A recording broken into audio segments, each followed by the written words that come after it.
Now let's have a look how things are happening in real games with an example of one of the greatest players ever, Bent Larsen, playing with the black pieces against Vandenberg from the tournament in Beverwijk 1959. Larsen has just put his queen on b4 some moves ago, and he calculated very well that if a situation like this one occurs with the knight on a2, he has the time and the right to sacrifice the queen by taking on c4.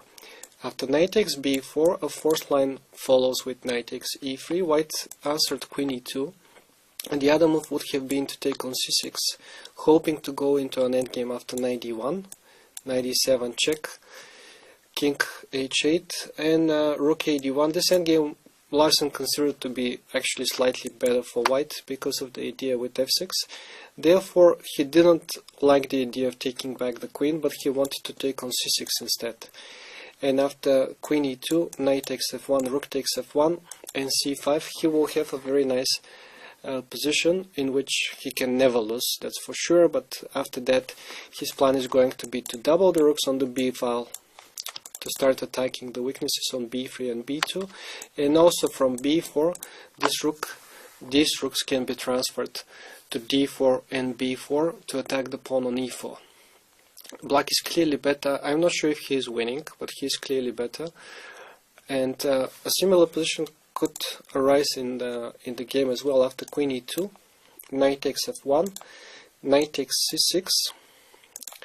If now black takes on c6 and plays c5, that would be precisely the situation that we were talking about. But instead of doing this, Larsen decided to use the extra chance that his opponent gave him and to ruin his pawn structure on the king side with knight g3 check. After h takes g3 and b takes c6, we have a very unusual position, like he says, in which white has a queen for a rook and a bishop, and technically speaking this should be a big advantage for white on the extra pawn. But the position is not very ordinary, to put it this way, because white is lacking any open files for his pieces, first of all, and plus he's having too many weaknesses. To start with, this pawns on the b file, they are the obvious weaknesses. And of course black is going to double his rooks. If a chance occurs, he will play for c5, then he will bring the rooks like that. The only way for the first player to defend them would be to put the rook somewhere on the third rank, like that, with rook d3 and queen to f3, to which black will start bringing his, or maybe queen c2, because this pawn on b2 is also hanging because of the bishop. And then black will start attacking the pawn on e4 by bringing the rook on d4 and then the other one on b4, something that we have mentioned before. And he can further on expand on in the center by bringing the rook on d1, on d2, the bishop on e5, etc. He has plenty of ideas. If this happens, white is going to be squeezed to death. So therefore he found the only way to keep the game going.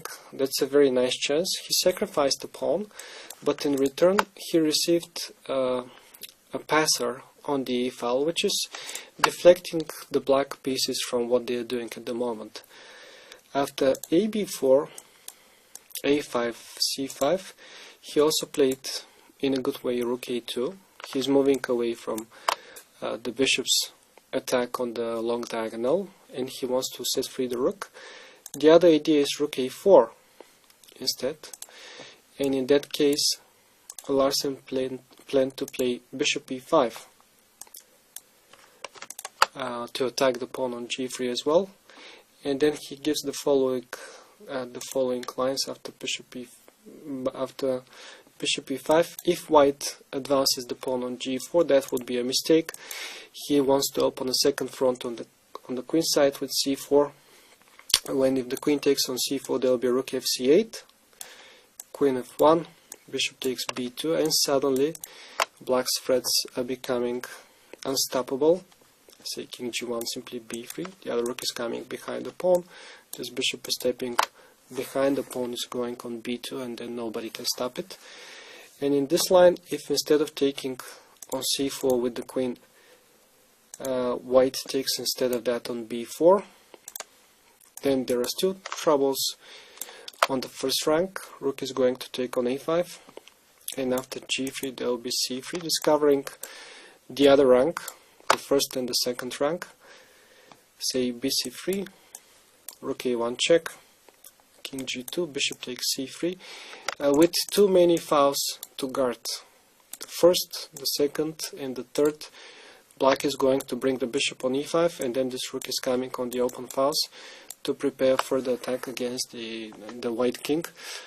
And that's a position that most likely black would be capable of winning. Back to the game where rook a2 was played. Black reacted with bishop e5. We already know what happens if, in case that the pawn moves to c4, to g4.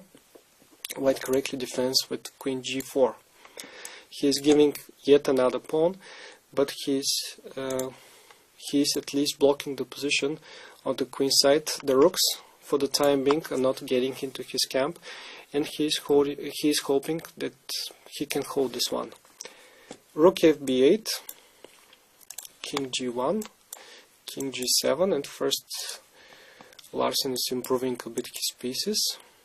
King e2, and he goes for bishop e5. The other plan that he had was to advance h5 immediately. Say f takes g6, f takes g6, queen e6, bishop e5. When his idea is going to play bishop f6, then rook e8, and the other idea is, once again, like in the game, you will see it later, to advance the pawns on the king side. But the plan that he chose was a good one. After stopping the a pawn, he intends to open file on the king side and to make his rooks work. King f3, bishop to d4, g4, g5. Fixes the pawn and prepares the advance of the h-pawn. It will be coming very soon. Rook a4, king f6, king g2, and finally the rook is coming on h8. The idea is to play h5 and to open files for the rooks. There is no other way for the second player to play for win, as the queen's flank has been blocked. But he also has to be very careful now when he's performing this, because this pawn is too close to the promotional square. Luckily for him, in the game everything went very smooth, because white reacted with queen b5, which wasn't the best move. Queen e2 was better, and then the only thing that he doesn't need to do is to play e6, as there is a small trick. We shouldn't forget that the queen is always there searching for double attacks, so this is one thing to watch out for. But if we don't fall for this trap, say for example black can do here h6 followed by king g7 and preparation of the move h5, this will be giving good chances for him to win. Well, he can play something like bishop d4 and also in preparation for further opening the h-file. Like I told you, queen b5 wasn't the great one, the greatest defense ever, as now each pawn is moving forward immediately. And in case of queen b6, black simply will play first rook a8 and then he will take the pawn, as the other idea of taking on g4 is not yet working, but something similar will happen in the game. You will see now. White took on h5 immediately with g takes h5, and before taking on h5, Larsen makes the move g4, which is gaining an important tempo. The pawn is stepping one square further. It takes away the h3 and the f3 squares from this king. So next, after rook h5, rook h2 is coming with the tempo, and the pawn is moving forward with the tempo. And we can say that white is already lost here. He tried h6 in the game. The other move is queen b6, but then we have rook a8, and on queen to b7, Larsen intended to push this pawn and to open the second front for his pieces. For instance, he's giving this beautiful lines rook b3, rook ac8, intending check, and if rook to b2, yes, he actually wants to go here rook to c1 and to play for checkmate, ignoring the rook rather than taking it. next rook h2 checkmate is coming. And in this line, after rook a8, if instead of rook takes b3, actually on the previous move, instead of on rook b3, white plays a7, then once again the second front is winning the game because of the checkmate ideas. Check, rook takes h5. White has a chance even to promote a second queen, but this wouldn't help him as he is checkmated by force with rook coming on h2.